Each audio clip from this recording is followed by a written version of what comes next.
Hello students, myself Nikita Morkar, and today we are seeing the one of the topic, or you can say question, of derive the equation of circumferential and longitudinal stress in the cylindrical cell due to internal pressure. Okay, एक cylindrical cell है, जैसे कि आप figure में देख सकते हैं. Cylindrical shell में इंटरनल प्रेशर की वजह से, okay, internal pressure due to internal fluid होगा, मीन्स के फ्लूइड जो भी भरा होगा सिलेंड्रिकल शेल में, उसकी वजह से जो इंटरनल स्ट्रेस प्रेशर होगा, इंटरनल प्रेशर होगा सिलेंड्रिकल शेल पर, उससे डेवलप्ड होने वाले सर्क्यूम्फेरेंशियल एंड लॉन्गिट्यूडिनल स्ट्रेस के इक्वेशन को हमें फाइंड करना है. Okay, so first is, let's start. Okay, so first हम लोग सर्क्यूम्फेरेंशियल स्ट्रेस फाइंड करेंगे. ओके, और you can say hoop stress. Sigma C, ये आपका सिलेंड्रिकल सेल है, ठीक है. आपके इंटरनल फ्लूइड की वजह से जो इंटरनल प्रेशर लगेगा वो कैसा दिखाई देगा, जो मैं देखो मैं आपको दिखाती हूँ. ओके, ये देखिए, आपके इंटरनल फ्लूइड की वजह से जो प्रेशर लगेगा वो प्रेशर इस तरीके से सर्क्यूम्फेरेंशियल पैरामीटर पर इस तरीके से प्रेशर लगेगा, ठीक है.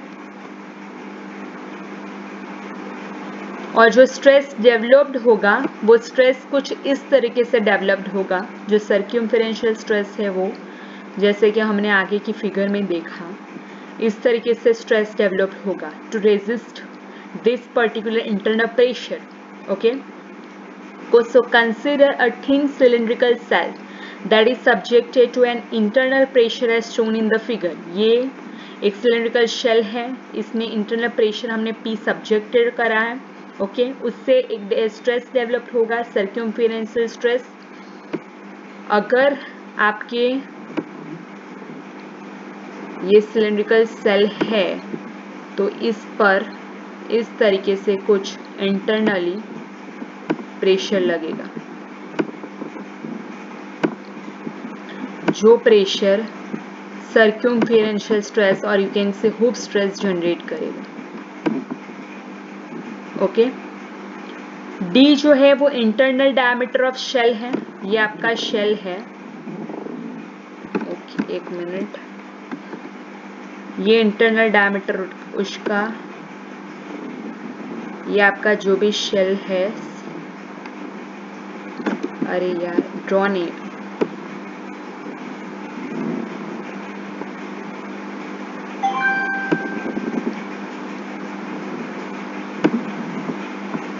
स्टूडेंट्स थोड़ा कोऑपरेट कीजिएगा, ठीक है. ओके, सो ये आपके डायमीटर डी है, internal diameter of the shell, और ये थिकनेस ऑफ द शेल जो है वो ये है, ये शेल है. अगर ये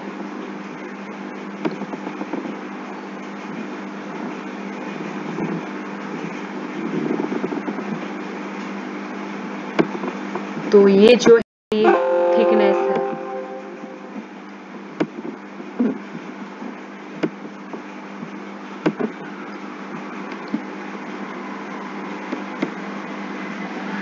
ठीक, ओके, चलिए.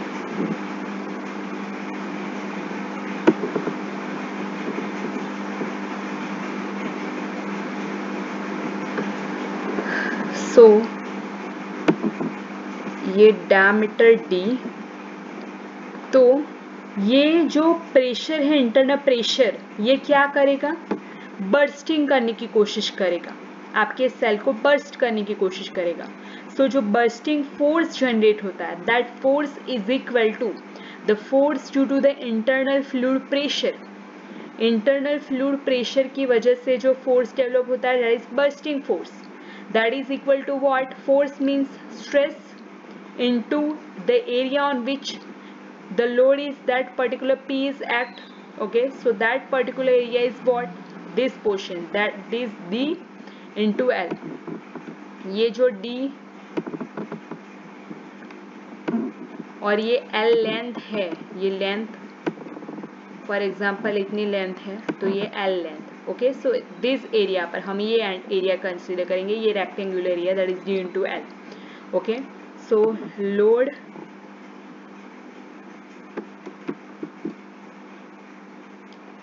force that is equal to the stress into area, so P into dl. Okay, और उसको रेजिस्ट करने के लिए रेजिस्टिंग फोर्स डेवलप होगा, that is equal to the circumferential stress into the area on which it acts.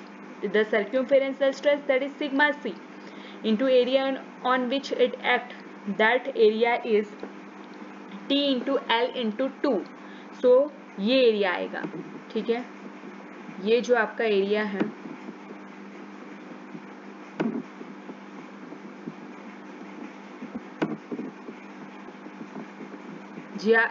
जो ये आपके thin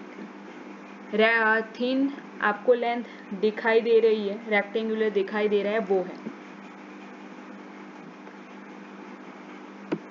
ये T into this length, that is L, और ये both साइड पर है, this side and this side, so into 2. okay, so resisting force, that is equal to circumferential stress into the area on which it act. This is circumferential stress sigma into c. okay, so अगर हमें bursting force को resist करना है तो इसको equation 1 और equation 2 को equate करना होगा, और हमें फाइंड करना है कि सर्क्यूम्फेरेंशियल स्ट्रेस कितना जनरेट होना चाहिए, प्रोड्यूस होना चाहिए कि बर्स्टिंग फोर्स जो है वो रेजिस्ट हो जाए. ठीक है, तो इसके लिए हम लोग इक्वेशन 1 एंड 2 को इक्वेट करेंगे. So P into D into L, that is equal to this equation 1 and equation 2 को हमने इक्वेट किया. ठीक है, और सिग्मा सी हमें मिल जाएगा P into D upon 2T. Okay, अगर इस पर्टिकुलर सर्क्यूम्फरेंशियल स्ट्रेस के जो फिगर है उसको बहुत अच्छे से और समझना है तो आप ऊपर की जो फिगर है उसको ले सकते हैं, कंसिडर कर सकते हैं. फिर से मैं उस ऊपर एक बार जाती हूँ, आप उसका स्क्रीनशॉट ले लीजिए. ठीक है, ओके.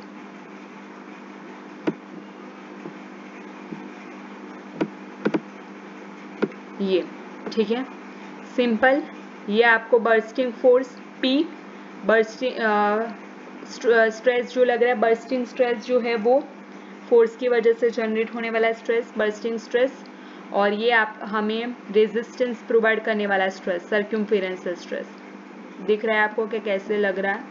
ठीक है, ओके. चलिए अब हम जाते हैं लॉन्गिट्यूडनल स्ट्रेस की तरफ. ओके, हमारे जो स्ट्रेस, एक मिनट आपको मैं यहाँ से ही समझाती हूँ.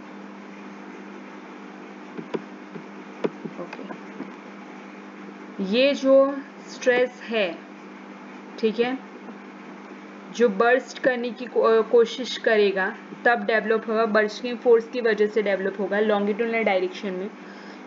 या ये आप ये समझ सकते हैं कि ढक्कन है और ढक्कन पर इस तरीके से फोर्स लग रहा है. ठीक है, सिलिंड्रिकल शेल का ढक्कन है और इस पर इस तरीके से इंटरनल प्रेशर की इंटरनल फ्लूइड की वजह से जो इंटरनल प्रेशर जनरेट होता है लॉन्गिट्यूडनल डायरेक्शन में, ये है.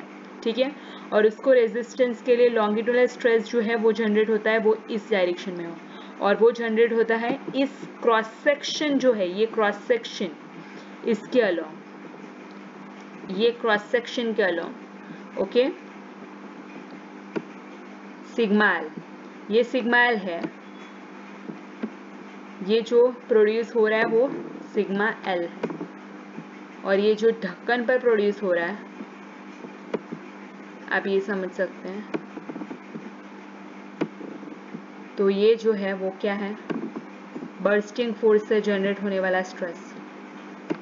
Okay, so the longitudinal stress that is sigma L, bursting force जो होगा वो क्या होगा, internal fluid pressure into area on which it act. So internal fluid pressure क्या आ गया, P। और अगर हम ढक्कन का, फॉर एग्जाम्पल यहाँ मैं ढक्कन बोलकर आपको समझा रही हूँ, आपको समझ में आ जाए तो उसका जो एरिया होगा वो π/4 area on which it act that is π/4 d²।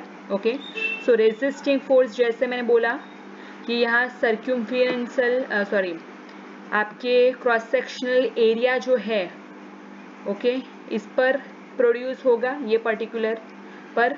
Okay, सो वो हो जाएगा आपका π/4 सॉरी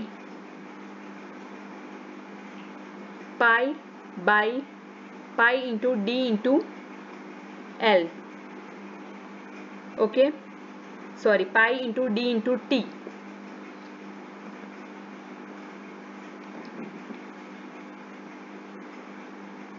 ऐसे आप बोल सकते हैं। एक मिनट मैं आपको यहाँ दिखा देती हूँ ड्रॉ करके। ये है, ये हो गया,